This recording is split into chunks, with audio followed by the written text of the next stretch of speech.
Who am I here with today? You are with Harris Malik.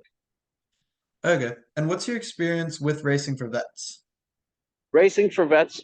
Well, I'm going to go a little bit into a part of my personal life that can help kind of explain how Racing for Vets fit into the jigsaw puzzle of my life.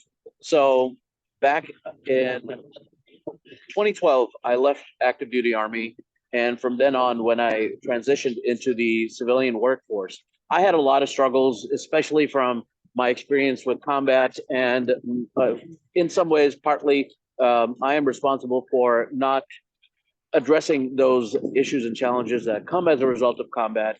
When I transitioned to the civilian side, there were resources available from the VA, but some way, somehow, due to certain cultural things within the military environment and even my own, I would say, sense of pride, I refused to accept that there were lingering issues within me. So I worked very hard on bottling them up, or as some people say, wash them down with other ways, developing bad habits and ignoring many blurring problems.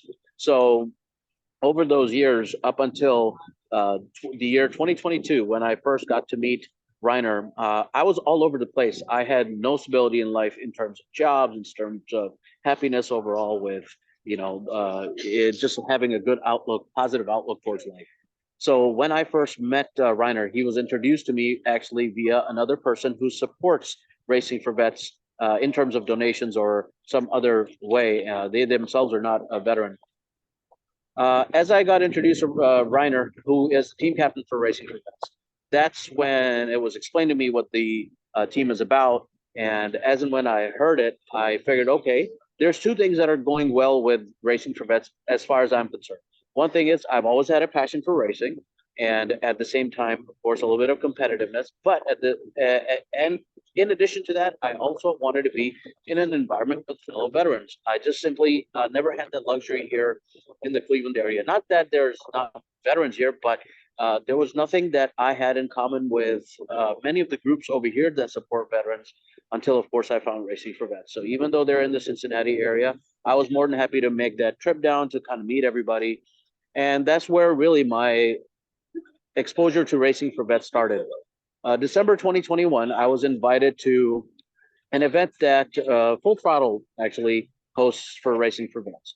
And it's a once a month deal where we get to go to their indoor karting facility and just have a good time. There's no real competition, nothing. You just get to meet other veterans with common interests. So that was my first time. And then as 2022 began in April, I then joined the actual, outdoor karting team. I'm sure you're aware of. So that is when I really got to know a lot of the members who belong to the team. And from there, what had happened is it created this environment for where I could be around people who understood where I was coming from, who knew what I was trying to do in terms of dealing with my own internal struggles and working towards them to become a fruitful member of society. So having those conversations in that kind of atmosphere got me to the point to where I am today, 2 years later. As I had mentioned, I was bottled up. I really wasn't even interacting with people. I wasn't good at making friends. I had a hard time trusting people. Just basic social skills that you would think everybody would have. I just had lost them all. And I felt as if I was lost in general. So being with these guys kind of hit a reset button. And I didn't even realize it, but it did. It was where I started to open up about my problems to people who could actually understand what I was conveying with regards to what had happened in the military, what had happened in combat. And because I was able to express myself in that way to somebody who understood and could listen actively and then kind of offer some useful solutions that I could use to apply in real life out here, that's when everything changed for me. And it went to the point where I'm sure you know that I have created my own YouTube channel. I'm all about, promoting the art of go-karting. I'm always actively promoting even Racing for Vets for that matter, and has gone to a point now that I've started my own racing or go-karting suit business as well. And that's all a result of this passion that I just had lost. So for me, it's a long answer, I know, but for me, it Racing for Vets is as integral to me as literally breathing is. It's that important. I love everybody who was an active member of the team, all of those veterans that we have in there. So I'm very thankful for the fact that I have had them. And then on top of that, really, I'm even more thankful for OVK for allowing for something like Racing for Vets to even thrive in the way that it does. So there's so many people who have led to making just the right kind of environment for a lot of veterans who struggle. I did not have many extreme struggles in certain aspects where some other veterans go through, but nonetheless, I had my own challenges. So I'm very happy that they were able to bring me back to the kind of person I once was. So that's all in all, I think, a good way to reflect how appreciative I am of Racing for Vets. Okay. And do you have any fun memories with Racing for Vets in your time there? Yes, of course. Every day is a fun day, honestly. But most of the time, it is about, as I said, they create a certain environment, right? So the military, just so everybody understands when they watch this, is a very what's the word I'm trying to find here? Non-PC. So there's no politically correct stuff. You say what's on your mind, and people know you don't mean anything harmful by it. You're able to freely express yourself in a way that other people understand where you're coming from. So having said that, we I enjoy the fact that I can really be myself. That's the fun part is the fact that I don't have to put up a face, a mask, a different persona when I am with these people. I am truly myself, and it's none of what we say to each other is ever misconstrued in a negative light. So bringing that to light, what I really love about all of it and the fun part of it is that we have created an environment of competitiveness, but with the most important underlining fact. If you're not having fun, then it ain't worth it. So we always make sure at the end of the day that we ask each other, did you have fun? And by fun meaning that you were able to wipe out all of your problems that you have to deal with on a daily basis. And did Racing for Vets really take you to that place that you feel as if you're in a sense of nirvana? And almost always we all of us say yes. So that's I think the fun aspect of it for me. I look forward to driving 3.5 hours down and up from where I live in Cleveland because it offers me something I just have not been able to get anywhere else outside of the military and really Racing for Vets.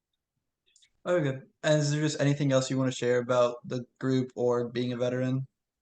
One thing I will say is that understand that if look, we can't control what somebody is like, but when you see somebody who you are aware of has been a veteran, and maybe on top of that, add on, let's say, some combat time, they are going to develop a certain uh, rashness to themselves, and that is not their own. It's just that within the military, it's unfortunate, but you're kind of expected to take the most stressful of environments and bottle it in and continue to operate efficiently. You are not expected to have feelings. You're not expected to have emotions. And that was the kind of military I was in. Is the military evolving to a better place? Yes, we can say, but up to a certain degree. So what has happened is that a lot of people like me who've come out, we have had no such support. So we tend to become iconoclasts or the ignored or the forgotten. So I always ask those who've not served before, or even has nobody by relation or extended family in the military, that do understand that we are not trying to be toxic people. We just don't know how to handle the emotions because we've never been given the tools to do so. So in that aspect, anybody who's around Racing for Vets or similar organizations, I urge you to spend some time with us, get to see what we're really like, and you'll see where we come from and what kind of bonds we create. The biggest thing that I would say is for anyone who's looking from the outside in, as I label it, is that you'll see that within the kind of brotherhood or sisterhood we would want to call Racing for Vets, is that things like color, skin color, or your cultural background, your religious beliefs, all of that, they are zero. We are a united front and we act like it. Once you have been in that environment, you take it with you when you leave the military. And that is why Racing for Vets is so crucial to us in that aspect. So, with that, I always urge people that if you can, try to support the great mission that Racing for Vets has. It doesn't have to be monetary. It can be quite literally just coming up to us and just saying, "Hey guys, you're doing a great job," even if we're not doing a great job in racing terms. So give us that word of encouragement because we really need it. We don't get to hear it a lot especially when we were in the military and even sometimes when we get out. So, words matter in the sense that all it takes is just a few kind words and you'll see people change. And I've seen it within myself. Again, OVK is community, and that includes you, Ethan. You guys have all been, as you walk by, you guys just say hello to us. That is such a huge thing for us. So work with us. Know that we're just the same as everybody else. We wear our pants the same everyone else wears. It's just that we have a few scars that we just don't know how to help heal. Okay. Thank you. And Yeah, thank you're you for your welcome. service. Oh, thank you. I appreciate your support, brother. Okay. Have a good day. You too, man. Thanks. Yeah.